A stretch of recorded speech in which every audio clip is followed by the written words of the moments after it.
A lot of you guys might have some questions regarding Danielle and his absence. The only thing I would just say is I've got all the respect in the world for Danielle as a player, a leader, a person on our team. Those situations, we always, I know I don't want to speak for Kwesi, but we feel very strongly about being solution oriented with everything that comes about. And this example, just like a lot of the other ones that have come up, we'll do the same, and we hope to have continued dialogue and have a really positive outcome. And then lastly, I did want to touch on Dalvin Cook and just my appreciation for Dalvin, not only what he meant to me in year one as the head coach of this team, but what he'll mean to me forever in my coaching journey. His leadership, his work ethic, what he meant to our football team in 2022, but much farther back than that, with his impact on our organization, and will forever go down as one of the great running backs in Vikings history. And just have all the respect for Dalvin, his family, and I know there's great things out ahead of him. I'm a fan of his forever, and as I told him the other day, I really hope he finds a great situation that he can continue to thrive in, and there'll be some really exciting moments out in front of him. But just wanted to make sure I touched on that with you guys here, on site today. But with that, I'll turn it over to you guys. Kevin, you get involved at all? You give a contract? So what's the head coach's role in that? You get involved, or you just say, I want it?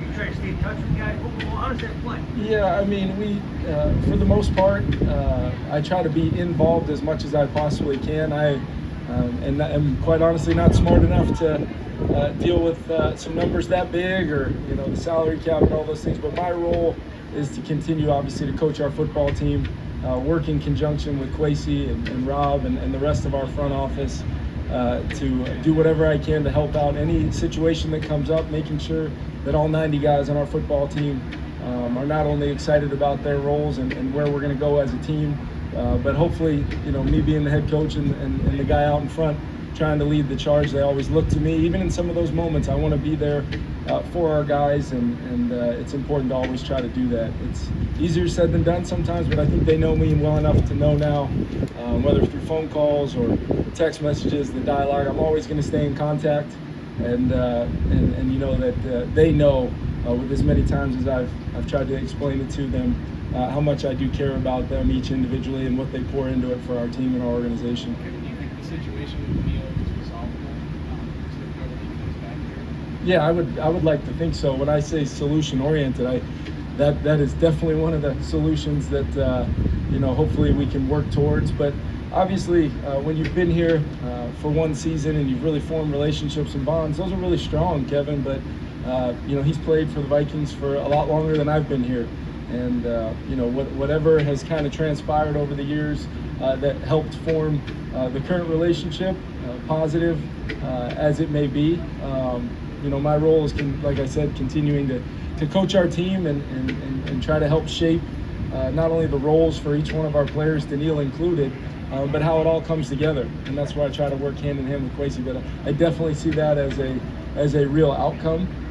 But there's a lot to be determined there, and I want to be very sensitive to allowing that process to play out, for both our organization and for Danielle. And how important for the team is it to get Justin back with you guys? Yeah, I mean, I told him this morning, you can just tell when he's walking the halls in our building, just the energy and the juice that he brings. He was in great shape moving around today, like I expected him to be.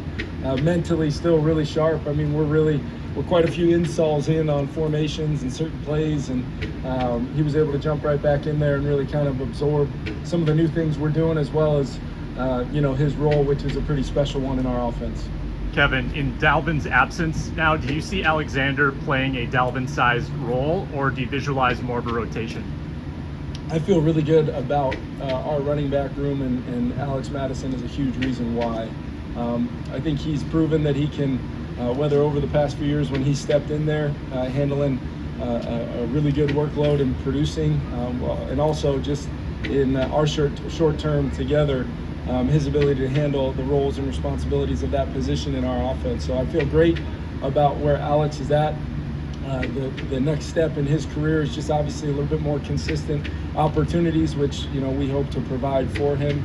And then with Kene and Ty and obviously the rookie, we want to allow a real competition to take place. We feel that there's talented guys behind Alex that can provide roles within our offense where maybe depending on down and distance, but depending on situation of the game, we could get some different guys in there, but all knowing that it's about that complete group being able to do everything we ask of them every single snap, both in the run and the pass game. Kevin, with these couple days you have with Justin here after not seeing him in person, what kinds of things do you try to get done just between you and him and then the 2 days you have in person? Yeah, spending some dialogue, talking about, maybe, some of my thoughts for where we want to go with things.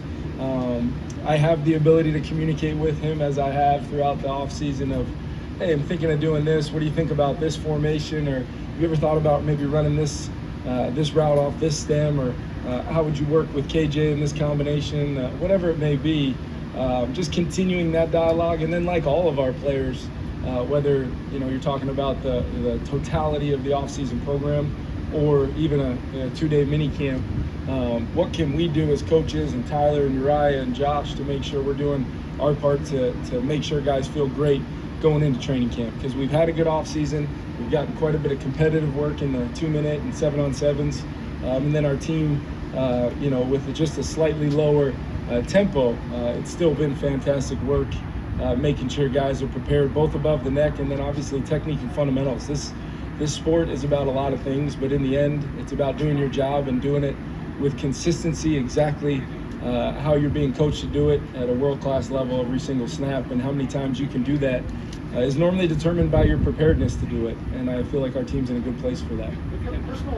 Personnel and play call-wise, with the changes, how much more can you do? Like, how much more is, I don't know if it's all introduced at this camp, but it feels like the changes are going to allow you as a play caller a little bit more freedom than potentially personnel did last year. Is that an accurate assessment? Yeah, I think so. I think anytime you have personnel versatility, Judd, it's a way you can apply pressure. And what I mean by that is how many different guys in different roles that, in the run and pass game, can we apply pressure to the defense with different types of ways that you've got to defend us, meaning there's no rule that, you can't put 3 tight ends out there. There's no rule that CJ Ham can't be aligned in the backfield one play and extended out in the formation on the next. There's no rule when you're really moving around a featured player like Justin or like TJ, KJ, Josh Oliver. When you start throwing out these names, you really start saying to yourself, okay, how are we being defended? Or more than likely, what are the multiple ways we're being defended? And then what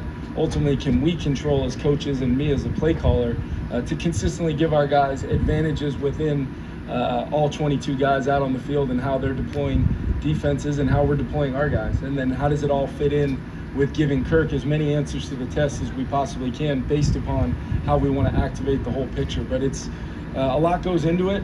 It's a good question, and it's something that I spend a lot of time on. And then you get to the season and the ebbs and flows of a season.